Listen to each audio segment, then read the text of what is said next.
네, 좋으신 주님을 찬양합니다. 이 시간 함께 하신 우리 모든 성도님들 가운데 하나님의 은혜 있기를 바랍니다. 오늘 읽은 본문 말씀으로 하나님의 말씀 나누도록 하겠습니다. 오늘 본문에 보면 두 독수리가 나옵니다. 두 종류의 독수리가 등장을 하게 되어집니다. 3절에 한 독수리가 나오는데요. 그 독수리는 크고 털이 많고요. 화려합니다. 그러나 이제 7절에도 또 하나의 독수리가 나오는데 그 독수리는 단순하게 크고 이 털만 많습니다. 그러니까 화려하다는 표현이 없어요. 그 비유에 의하면 화려한 독수리, 그러니까 3절에 나오는 그 화려한 독수리는요, 극동의 이제 새로운 패권자로 부상하는 바벨론입니다. 또 다른 한 독수리는요, 이 바벨론에게 능히 대항할 수 있을 것처럼 보였던 애굽을 상징합니다. 그래서 화려한 독수리 3, 4절에 보면 레바논의 백향목의 높은 곳에 있는 연한 가지를 꺾어서 상인의 성읍에 두었다라는 표현이 3절과 4절에 이어서 나오는 것을 볼 수가 있는데요. 그것이 무엇이냐면 바벨론이 그 여호야긴 왕이 있습니다. 여호야긴 왕과 유다에 있는 상류층의 사람들을 포로로 잡아가지고 바벨론 땅으로 갔던 적이 있어요. 그 옮긴 것을 의미합니다. 그러니까 이제 이스라엘 입장에서는 바벨론이 자신의 민족들을 그리고 굉장히 영향력 있는 사람들을 자신의 땅으로 잡아가니 이 바벨론이 주적처럼 된 것이죠. 그런데 이것은 이미 하나님께서 이사야나 예레미야를 통해서 하나님의 마음을 계속 이스라엘 백성들 가운데 얘기하셨던 것이 이루어지는 과정이었습니다. 근데 이스라엘은 그것을 인정할 수 없었던 것이에요. 이렇게 바벨론 땅으로 이들이 포로로 잡혀간 이것에 대해서 하나님께서 평가를 하시거든요. 그 평가가 어떻게 되어 있냐면 이렇게 되어 있습니다.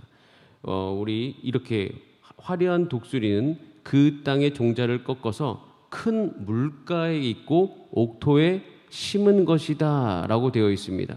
즉 8절에 보면 큰 물가 옥토에 심은 것, 우리 8절 말씀 한번 같이 읽어볼까요? 8절입니다. 시작. 그 포도나무를 큰 물가 옥토에 심은 것은 가지를 내고 열매를 맺어서 아름다운 포도나무를 이루게 하려 하였음이라 라고 되어 있습니다. 그러니까 이제 이것 가운데서 이것은 그 나무가 이제 곧 살아날 것이다 라고 이야기하고 있는 것입니다. 근데 반면에 다른 한 독수리가 나옵니다. 근데 이것은 아까도 말씀드렸듯이 애굽이에요. 포도나무는 이스라엘인데요. 이 포도나무가 이 다른 한 독수리에게 물을 받으려고 했다라고 표현이 되고 있습니다. 이것은요, 실질적으로 시드기야가 있는데 그 시드기야가 이제 자신을 유다의 왕으로 세운 그 바벨론과의 언약을 배반하고요, 애굽을 의지하는 것을 뜻합니다. 배반이죠. 이것은 바벨론을 향한 배반이기도 하고요, 하나님의 말씀을 듣지 아니한 그 이 시드기야의 결론이기도 합니다. 그 결론이 9절에 이렇게 되어 있어요. 우리 같이 한번 9절 말씀 읽어보겠습니다. 9절입니다. 시작. 너는 이르기를 주 여호와의 말씀에 그 나무가 능히 번성하겠느냐? 이 독수리가 어찌 그 뿌리를 빼고 열매를 따며 그 나무가 시들게 하지 아니하겠으며 그 연한 잎사귀가 마르게 하지 아니하겠느냐? 많은 백성이나 강한 팔이 아니라도 그 뿌리를 뽑으리라 라고 되어 있습니다. 즉 그 나무가 열매를 맺지 못하고 시들게 된다는 것이에요.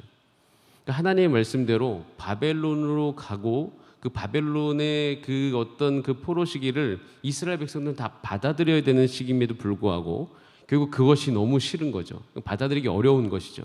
그래서 애굽을 의지했던 시드기야와 유다는 파멸에 이르게 되어집니다. 결국 하나님께서 이스라엘 백성들을 향해서 야, 너희들 살게 하기 위한 방법이 있어. 그 방법을 말씀해 주셨음에도 불구하고 이스라엘은 그 말을 듣지 않은 것입니다. 결국 이스라엘이 망했던 이유는 하나님의 말씀을 듣지 않아서 망한 것이에요. 여러 가지 이유가 있을 수 있죠. 근데 그것을 딱 한 문장으로 이야기하면 하나님의 말을 듣지 않은 것이에요. 하나님의 존재도 믿지 않고 하나님의 능력도 믿지 않고 하나님의 성품도 믿지 아니한 이스라엘 백성의 그 끝이 그랬다는 것이에요. 하나님은 다 계획이 있으십니다. 하나님은 다 이스라엘 백성들을 사랑하시기 때문에 살 길을 마련해 두셨어요. 살 길을 마련해 두시고 계획도 다 세워 두셨는데 그 하나님을 이스라엘 백성이 신뢰하지 못하는 것이에요. 제가 DTS를 받았을 때 DTS 모든 훈련 중에서 가장 힘든 시간이 있습니다. 그 힘든 시간 중에 하나가 오픈리스 브로큰리스라는 그런 어떤 주간인데요. 이게 뭐냐면 그러니까 나의 인생의 죄를요 한 번도 얘기하지 않았던 죄를 고백하는 거예요. 사람들 앞에서 고백함으로 말미암아 이걸 빛 가운데로 드러난다라고 이야기하고 합니다. 자기 죄를 다 고백하고 고백되어지면 어떻게 해야 돼요? 수치심이 일어나거든요. 그게 굉장히 어려운 과정입니다. 근데 그것이 깨어져요. 근데 깨어지면서 결국 궁극적으로 회복으로 나아가는 그런 모든 과정을 다 다룬 것이 오픈리스 브로큰리스. 한 일주일 동안 그 시간을 갖게 되어집니다. 내적 치유 기간인데 내적 치유 기간의 가장 핵심적인 과정이에요. 근데 이때 두 종류의 사람이 나옵니다. 두 종류의 사람. 첫 번째 종류의 사람은요, 자신의 그 수치심을 더 많이 생각하는 사람이에요. 야, 내가 이거 얘기해도 되겠어? 이거 얘기하면 사람들이 나를 어떻게 생각할까? 라고 여기는 한 종류의 사람이 나옵니다. 또 한 종류의 사람은요, 그런 수치심이 있어요. 굉장히 누가 보더라도 야, 그 잘못은 정말 야, 어떻게 저걸 얘기할 수 있을까? 이 정도의 잘못인데 그것을 이야기하는 사람이 있는데 그 사람들의 특징은요, 자신의 수치심보다 하나님 아버지의 성품을 더 신뢰합니다. 그래서 항상 이 오픈리스 브로큰리스 전에 있는 과목이 있어요. 그것은 첫 번째 하나님 아버지의 사랑이에요.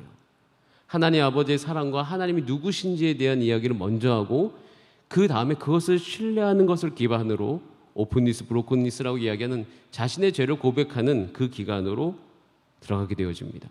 근데 그렇게 함에도 불구하고 여전히 두 종류의 사람이 계속 그 기간 가운데 있는 거예요. 내가 부끄러움을 여김을 당하는 것이 더 중요한가? 그것이 크게 느껴지는가?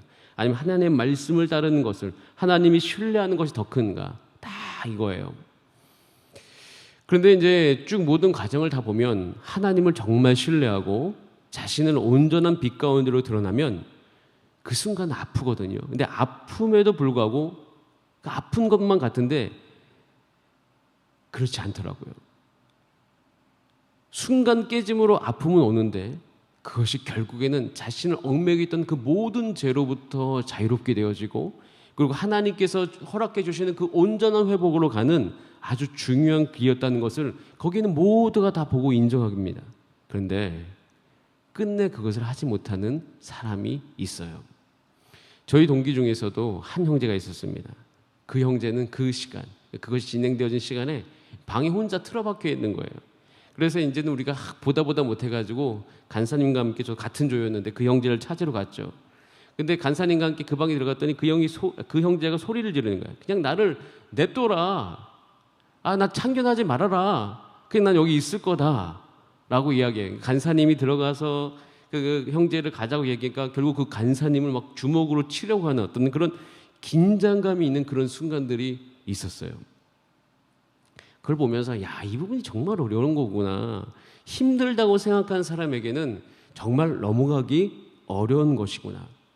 근데 이것을 잘 넘어가면 하나님께서 계획해 두시고 하나님이 다 준비해 두신 그 풍성함이 있는데도 결국 거기를 가지 못하는 것이에요. 이스라엘 백성들이 지금 다 거기에 놓여 있습니다. 자기 나라가 깨어지는 건 온통 여기에만 관심이 있는 거예요. 그들이 어떻게 살아왔고 그들이 하나님 앞에서 어떤 잘못을 했고 여기 메워가지고 결국 하나님께서 주시고자 하는 그 회복의 길로 가지 못하는 이스라엘을 보게 되어집니다. 여러분, 여기서 필요한 것은 하나님에 대한 신뢰입니다. 저와 여러분의 삶 가운데서도요, 회개의 기회가 옵니다. 또 우리의 잘못을 빛 가운데 드러내는 시간들이 올 수 있습니다. 그때 여러분, 우리가 꼭 기억하셔야 될 것은 하나님이 얼마나 우리를 사랑하시는지, 하나님이 얼마나 이스라엘을 생각하시는지를 그 성품을 꼭 기억하셔야 돼요. 하나님이 얼마나 성실하신지 그 성품을 기억하셔야 돼요. 그리고 하나님의 능력도 신뢰해야 됩니다. 하나님의 이 모든 과정 가운데 우리를 일으키실 수 있는 그런 능력을 가지신 분이 우리 아버지 하나님이시다. 여러분, 하나님이 저와 여러분의 살 길 다 마련해 두셨습니다. 하나님의 생각은 우리의 생각보다 훨씬 더 큽니다. 우리가 느끼는 그 짧은 수치심, 금방 지나가요. 금방 지나가고 다시 회복의 그 순간이 우리 삶 가운데 성큼성큼 다가옵니다. 그래서 지나가 보면 그때 느꼈던 그 짧은 수치심 별거 아닙니다. 그때 한 자매가 낙태했던 이야기했던 거, 그 자매 지금 4명의 어머니가 되어 있습니다. 그러니까 그 수치심은 지나가지만 결국엔 하나님께서 그 원하셨던 그 길로 갔더니 거기서 느끼는 그 풍성함 가운데 지금 살고 있는 그런 형제자매들의 실질적인 간증의 모습들을 참 많이 봅니다. 오히려 그것을 해결하지 못해가지고 그 순간을 그냥 지났던 사람은요, 결국 계속 과거에 묶여가지고 헤어나올 수가 없는 것이에요. 여러분, 저와 여러분이 하나님께서 살 길을 내셨을 때, 회개의 기회를 주셨을 때, 우리의 죄를 드러낼 수 있는 길을 주셨을 때 과감히 그 하나님 신뢰함으로 드러내시고 그 안에서 회복의 은혜를 누리시는 저와 여러분의 삶이 되기를 원합니다. 우리의 삶이 풀리지 않을 때 우리는 이제 어리석게도 후회만 합니다. 아, 내가 과거에 이랬더라면 저랬더라면 하면서 후회만 해요. 내가 결국에는 하나님을 배제하고 내 인생을 풀어가려면 사람 의지해야 되고 내 능력밖에 의지할 수밖에 없는데, 그럼 우리가 인생이 풀리지 않을 때 그냥 이런 생각하죠. 아, 내가 그냥 재산이 더 있었더라면, 내가 사람들 앞에 무시당하지 않으려면 이것이 더 있었더라면, 저것을 더 있었더라면, 그리고 그것에 도움을 줄 만한 사람들을 찾아다니려고 동분서주하면서 계속 그냥 급하게 살아가는데 문제는 해결이 안 되는 것이에요. 그때 최후에 궁극적으로 깨닫는 것이 있죠. 아, 하나님만이 나를 도와주실 수 있는 분이시구나. 하나님만이 나를 도와주실 수 있는 분이구나. 제가 예전에 이런 이야기 하니까 한 형제가 이렇게 저에게 물어보더라고요. 아, 그래도 전도사님, 그때 전도사시였는데 시절이었는데 결국 도와주는 분은 하나님이 아니라 사람 아니에요? 이렇게 얘기하더라고요. 제가 그래서 대답했죠. 애국과 바벨론 똑같아요. 뭐냐면 하나님을 의지하고 하나님의 말씀 들으면 내가 애국을 의지해야 될지 바벨론에 의지해야 될지 분별이 되는 것이에요. 마찬가지입니다. 내가 전심으로 하나님의 말씀을 의지하고 전심으로 하나님을 의지하면 내 삶이 분별이 되어집니다. 내가 과연 저 사람에 가야 되는 것이 맞을까? 이 순간의 이익 때문에 저 사람을 의지해야 될까? 순간의 이익 때문에 내가 이렇게 행동해야 될까? 분별이 되어져요.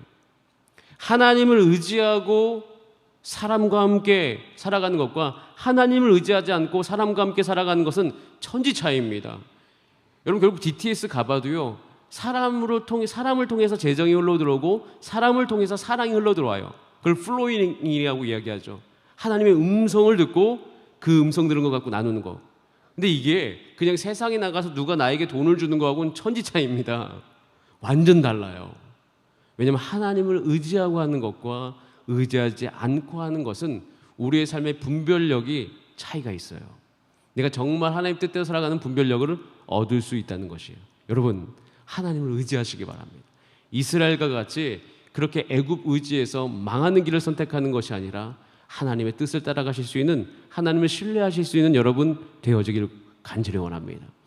그러면요, 우리 삶 가운데 끝이 없는 기회가 옵니다. 오늘도 기회를 주시거든요. 자, 우리 22절, 23절 말씀을 같이 한번 읽어보겠습니다. 오늘 본문입니다. 오늘 본문 22절, 23절. 시작. 주 여호와께서 이같이 말씀하시되 내가 백항목 꼭대기에서 높은 가지를 꺾어다가 심으리라. 내가 그 높은 세 가지 끝에서 연한 가지를 꺾어 높고 우뚝 솟은 산에 심되 이스라엘 높은 산에 심으리니 그 가지가 무성하고 열매를 맺어서 아름다운 백항목이 될 것이요 각종 새가 그 아래에 깃들이며 그 가지 그늘에 살리라 라고 되어 있습니다. 하나님께서 높고 그렇게 작은 연한 가지를 꺾어서 우뚝 솟은 산에 심었는데 그 나무가 열매를 맺게 되어졌다. 하나님께서 저와 여러분을 이런 삶으로 오늘도 초대하시는 줄 믿습니다. 그래서 예수 그리스도를 우리 가운데 주셨고요, 예수의 씨를 우리 가운데 심어주시고 우리를 극상 분포도나무로 여기시며 그 씨를 인정하며 내 안에 예수의 생명이 있다는 것을 아는 사람들을 통해서 오늘도 그 하나님의 일을 행하여 주실 줄 믿습니다. 그 하나님은 누구십니까? 천지 만물을 창조하시고 오늘도 모든 것의 주권을 가지신 우리의 하나님이 되시는 것이에요. 그 하나님의 주권에 대해서 오늘 24절에 이렇게 선언합니다. 우리 큰 목소리로, 여러분의 삶의 자리에서 큰 목소리로 한번 하나님의 주권을 인정하는 마음으로 같이 이 말씀을 읽어봅니다. 시작. 들의 모든 나무가 나 여호와는 높은 나무를 낮추고 낮은 나무를 높이며 푸른 나무를 말리고 마른 나무를 무성하게 하는 줄 알리라. 나 여호와는 말하고 이루느니라 하라. 이야기합니다. 낮추고 높이고 말리고 무성하게 하고 말하고 이루시는 하나님. 그 하나님은 모든 자연을 통치하시는 주권을 가지신 분이신 것입니다. 하나님은 비천하게 하시고 부하게도 하시고 우리의 삶을 온전케 하시는 모든 것을 다스리시는 하나님이 되시는 것이에요. 그래서 여러분, 신앙은요 점점 살면 살수록 이렇게 여길 수 있어요. 예전에 제가 이제 어렸을 때 우리 어린 신앙은 내가 하고 싶은 게 있어요. 내 꿈이 있어요. 그것을 위해서 이것을 이뤄보려고 하나님께 나아가 기도하면서 뭐 이렇게 표현하기 좀 죄송하지만 하나님의 힘을 빌리는 것, 그 정도 수준에 머물렀을 때가 있습니다. 그런데 신앙이 점점 좀 성숙해 가잖아요. 그러면요 신앙이 이렇게 바뀌어요. 그저 그냥 하나님이 행하시는 것을 인정하는 것이에요. 하나님이 행하시는 것이 무엇이지? 그 흐름을 보는 거예요. 그리고 그냥 나의 삶을 거기에 동참시키는 것이에요. 거기 동참하는 것입니다. 하나님이 지금 이렇게 일하시는구나. 거기에 내가 동참하는 것이에요. 사도행전 16장 6절 7절만 결론을 함께 읽어보고 우리 같이 말씀 마무리합니다. 시작. 성령이 아시아에서 말씀을 전하게 못하게 하시거늘 부르기아와 갈라디아 땅으로 다녀가 무시아 앞에 이르러 비두니아로 가고자 했으되 예수의 영이 허락하지 아니하시는지라 라고 되어 있습니다. 예수의 영이 허락하지 않는다. 바울은요 복음 전하러 가려고 했는데 마음에 뜻이 있었는데 하나님의 영, 그러니까 예수의 영, 성령께서 그것을 허락지 아니하셨다라고 되어 있습니다. 허락지 아니하셨다 이 말만 딱 들으면 하나님이 막으신 것 같죠? 저도 예전에 선교사 시험 보는 날 전도사 신분으로 선교사 시험 봤는데 시험 보는 날 이렇게 이야기하더라고요. 올해부터 전도사는 선교사로 파송될 수 없습니다. 제가 그때 무슨 생각했냐면 그럼 왜 시험 보게 하신 거야? 왜 시험 받으신 거지? 우리가 이제는 됐거든요. 근데 그때 바뀐 거예요. 제가 시험 보는 날. 너무 당황스러웠죠. 아내랑 같이 준비해서 갔는데 허락하지 아니하신다라는 느낌이 들었어요. 즉 이것은 막는 것 같은 느낌이었습니다. 근데 제가 그때 하나님의 주권에 대해서 생각하면서 하나님의 주권은 막으심이 없어요. 내가 느끼기에는 실패요. 내가 느끼기에는 막으심이지만 여러분 한번 따라하겠습니다. 하나님의 막으심은 또 다른 인도하심인 것이에요. 그러니까 하나님께서는 그 실패가 내 인생을 막고자 함이 아니라 또 다른 인도하심을 위해서 그 일을 행하셨던 것입니다. 여러분 지금 이 사도 바울이 사도행전에서 고백하는 것이에요. 하나님이 막으신 것이 아니라 그것을 통해서 하나님이 나를 정말 하나님의 뜻대로 인도하시고 계시다는 사실입니다.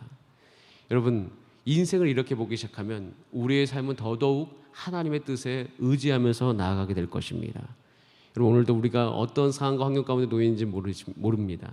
내가 계획했던 것 오늘 하루 살면서 안 될 수 있습니다. 그때 다 무릎을 꿇고 주 앞에 기도하는 거죠. 나의 삶의 주인은 하나님이십니다. 나의 삶의 주인은 나의 성령님이십니다. 예수님이십니다. 주님, 내가 오늘 이 실패의 이 자리에서 다시 인도하시는 그 하나님의 은혜를 발견할 수 있도록 주께서 이끌어 주시옵소서. 그렇게 함께 기도하면서 하나님께 우리의 삶의 전부를 맡길 수 있는, 그렇게 신뢰하실 수 있는 저와 여러분 삶이 되기를 간절히 원합니다. 그런 은혜를 누리신 여러분 되시기를 바라며 우리 다 함께 기도하시겠습니다. 우리 이 시간 기도할 때 혹시 우리가 실패다라고 느끼는 그 자리가 있습니까? 그때 새롭게 하나님이 인도하시는 가능성이 열리는 순간입니다. 그때 나의 수치심과 나의 계획이 멈춰졌다는 것에 너무 머물러 있지 마시고 새롭게 인도하시는 하나님의 은혜를 받아 누리시는 저와 여러분 되기를 원합니다. 그렇게 지금 이 순간도 마찬가지입니다. 우리가 코로나19로 이제 한 14일 정도 비대면 이 시간을 보낼 때 이건 막으심이 아닙니다. 이때 더 하나님을 간절히 찾을 수 있습니다. 그 인도하심을 구하면서 우리 다 함께 주여 한번 부르신 다음에 합심으로 기도하시겠습니다. 주여